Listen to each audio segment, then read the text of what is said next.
Hi everyone. Now we are going to look at the 8th question of STATS-2 for IIT Madras Data Science. In the question they are clearly mentioned to find the joint PMF of x1 and x2. So two chess games are being played between Anand and Kasparov. So the probabilities of the random variables x1 and x2 we are going to assign. So xi represents the random variable of the ith term. So 1 represents Anand in the first game. So it can be first or second, therefore it is being represented by ith. And 0 represents Kasparov wins the ith game.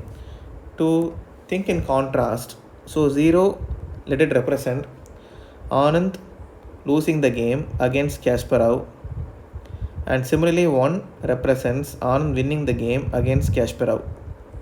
Alright, now fine. x1 represents first match and x2 represents second match.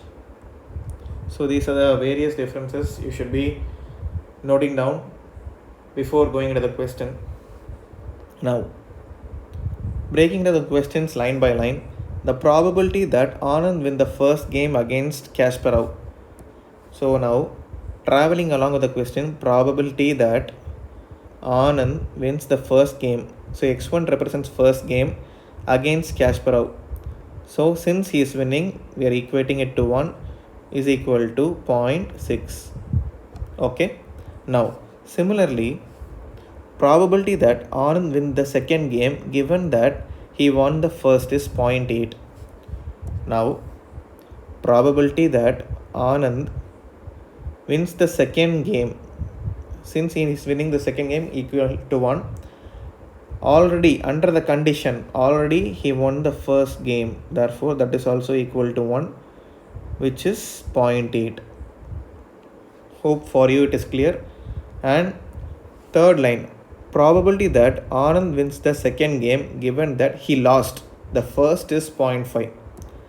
So therefore probability that Anand wins the second game under the condition he lost the first is 0.5. Okay. So from this equations you are going to solve for the answers. Now let us split up. So this is equation 1, equation 2, equation 3. So we are going to start from the second equation.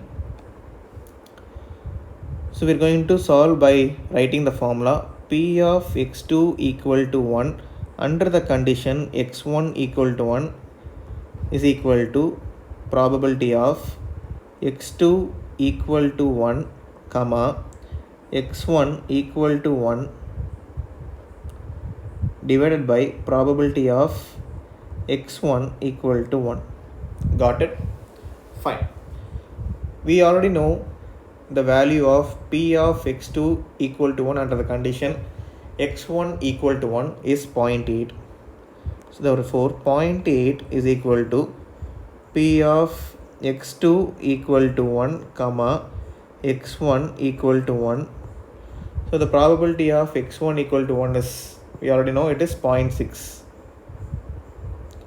Okay, it is 0.6. So solving down further, we are getting probability of x2 equal to 1 comma x1 equal to 1.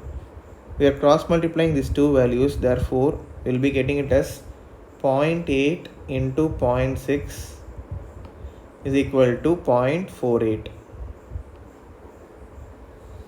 Got it? Fine. Now, the fractional representation of 0.48 while solving using the online calculator is 12 by 25. If you look at the answer options, option 1, 2, 3 and 4. So for x2, clearly listen. So for x2 is 1, x1 is equal to 1. If you look at the answer options, x2 is 1, x1 1, the value which is coinciding 12 by 25 here, and similarly also 12 by 25. It clearly depicts that the correct options may be 1 and 3, but definitely option 2 and option 4 are wrong. So the correct answer is hidden in either in option 1 or in option 2. Sorry, option 4. Now let us cross check with the values above 12 by 25. Here these two values 12 by 25 above. In the option 3 by 25 is there, and in another option 1 by 5 is there. Let us see which is tallying out. So for 3 by 25 or 1 by 5, suppose for x2 0 and x1 1. For that, what we should do is, further moving on, so the probability of, next step is the probability of x2 is 0 under the condition x1 equal to 1. Okay, so therefore it is 1 minus the probability of x2 equal to 1 under the condition x1 equal to 1. If you look here very carefully, here x1 equal to 1, x1 equal to 1, the condition basis it will be equal. For x2 equal to 0, it should be the complement of x2 equal to 1. Therefore, x2 equal to 0 means 1 minus the value we already solved here. So what is the value we already solved here? 0.8. So therefore, equal to 1 minus 0.8 is equal to 0.2. Okay, so 0.2 is being represented by, so for which it is getting tallied for x2 equal to 0, x1 equal to 1. For x2 equal to 0, but it is a conditional probability only. Okay, so solving further for p of x2 equal to 0 under the condition x1 equal to 1, because we forgot to substitute the formula, so don't ever forget to substitute the formula. So probability of x2 equal to 0 comma x1 equal to 1 divided by p of x1 equal to 1. Alright, now we already know the value here.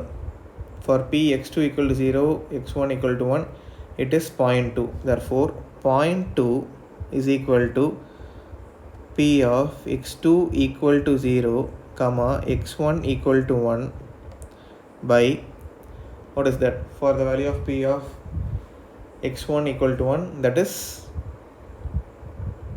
0.6. we already solved here.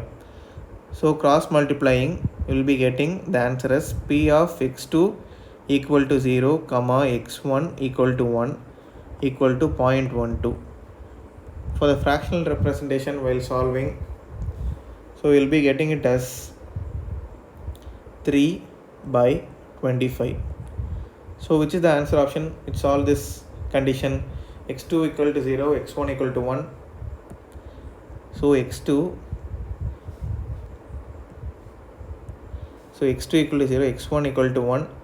So it is either should be 1 by 5 or 3 by 25 but solving for the fractional basis, we got it as 3 by 25. Therefore option 1 is wrong. It clearly confirms that option 3 is the correct answer.